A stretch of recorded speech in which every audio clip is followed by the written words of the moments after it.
Donc, suite aux travaux qu'on a faits en 2011, où est-ce qu'on a eu 11 fermetures, on a vraiment pris une direction d'aller avec des blitz de travaux.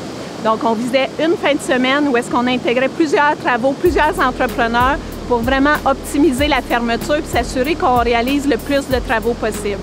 Donc, en 2012 et 2013, on a réussi à faire 4 week-ends de fermeture, mais on a fait la même quantité de travaux que nos 11 week-ends qu'on avait fait en 2011.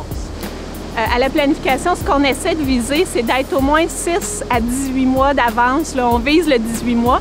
On est autour de 6 mois d'avance pour vraiment s'assurer qu'aussitôt qu'on a de l'information, on puisse la communiquer aux usagers pour qu'eux aussi puissent s'organiser.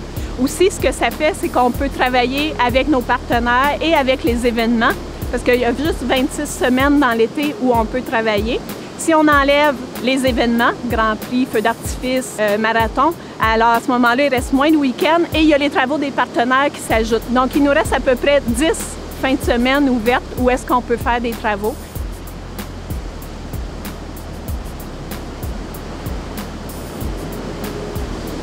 On ne travaille jamais aux heures de pointe quand on fait les travaux. Évidemment, il faut laisser la libre circulation des usagers et des travailleurs. Donc, on travaille de nuit, mais il faut se rendre compte que la nuit, on n'a pas une longue période. Il faut installer, désinstaller de la signalisation. Donc, ça nous laisse à peu près 5 heures de travaux effectifs. Évidemment, on ne peut pas faire tous les travaux pendant cette période-là. Et quand ça l'exige, on travaille de week-end. Alors, c'est vraiment là, des travaux ciblés où est-ce qu'il y a de la coulée de béton, du pavage qu'on doit travailler les fins de semaine parce qu'on n'a pas le temps de le faire de nuit.